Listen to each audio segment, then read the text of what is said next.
Hey up, it's Steve from that old Yorkshire Geek. Bit of Star Wars news today, so let's have a look. It's The Mandalorian. There we go. Giancarlo Esposito says The Mandalorian Season 3 is off the chain. He praised the series for becoming more visually profound with each season. We said that last year as well, didn't he? This is from Collider, by the way. As usual, links in the description. Don't forget, where are we? Up there. Like and subscribe, share the videos. I'm going to have to put links out in so you can click on them red boxes. I don't know how to do that. I'll figure it out. But the links are in the description below. So like and subscribe and share the videos and hit the notification bell. And follow me on my social medias, Facebook, Twitter and Instagram. And if you don't like YouTube, sorry YouTube, if you don't like YouTube, my videos pop up on Rumble eventually. So there we go. Right, where were we? All right. And by the way, Merry Christmas. I nearly forgot again. Right, we'll not watch the video. I'll just read it. Right, anticipation for The Mandalorian. Anticipation for The Mandalorian. Season 3, I don't know why I said it like that. I'm giddy. Is at an all-time high with news of its March debut arriving last week.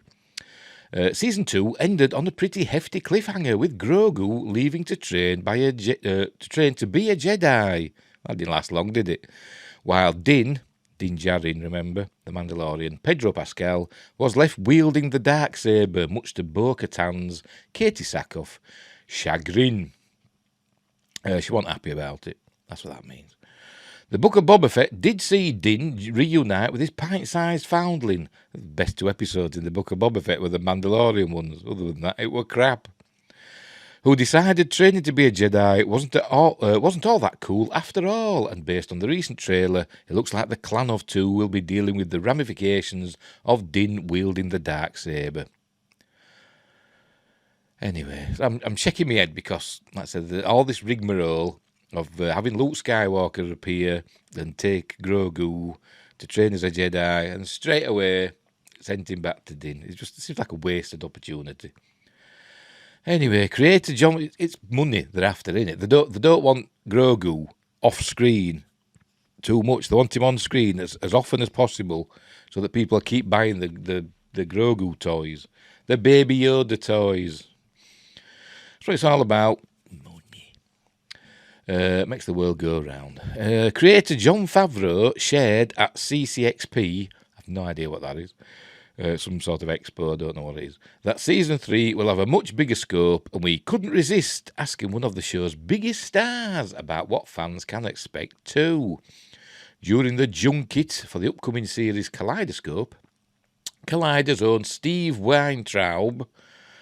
Frosty Weintraub, I don't know why that's his nickname, but it is, spoke with Giancarlo Esposito about his return as the sinister Moff Gideon, and he echoed a lot of what Favreau said about the series by saying, I just think that the show gets more expanded and more visually profound with each season, and I think it's the vision of Jon Favreau and David Filoni, being formal, certainly, that begins that expansion, but it's also all of the artisans that they trust to collaborate with them. I was blown away by that sizzle reel.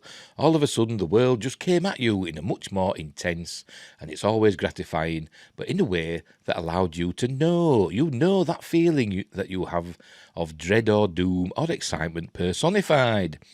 That's the feeling you'll get because the story is all of a sudden being coalesced for you to understand elements that you didn't know about.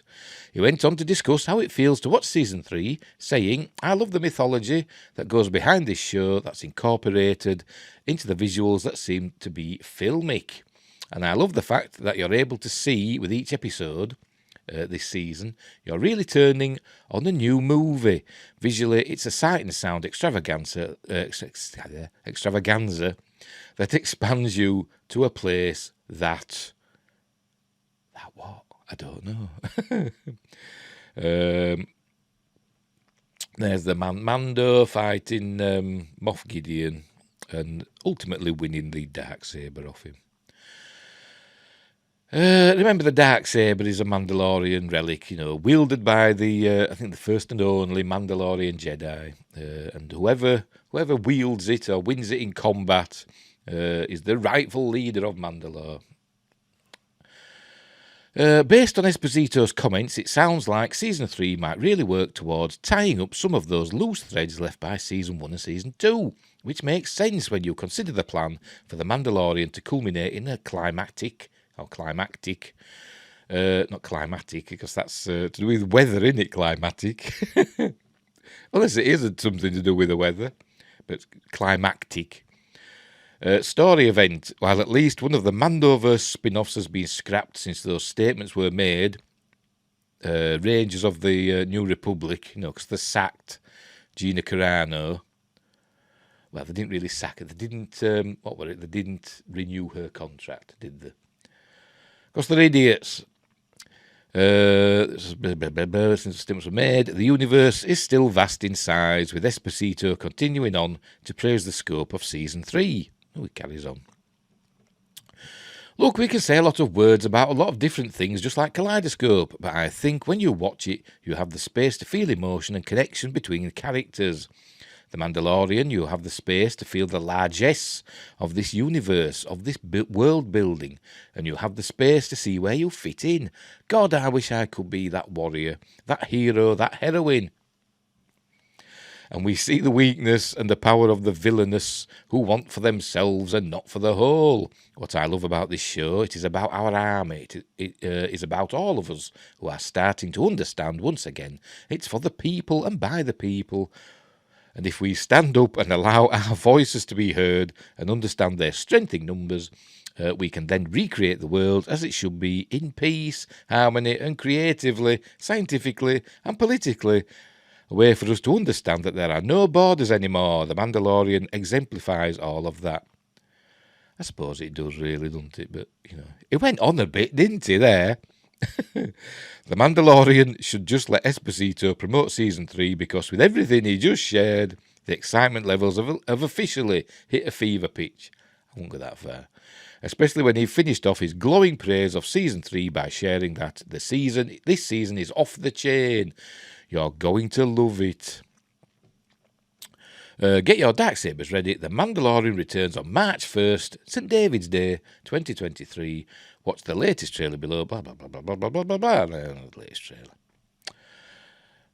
So there you go. So Season 3 of The Mandalorian is off the chain. And it'll be interesting to see what they do with Moff Gideon. Remember, at the end of Season 2, he was, in chains, so to speak. He was captured.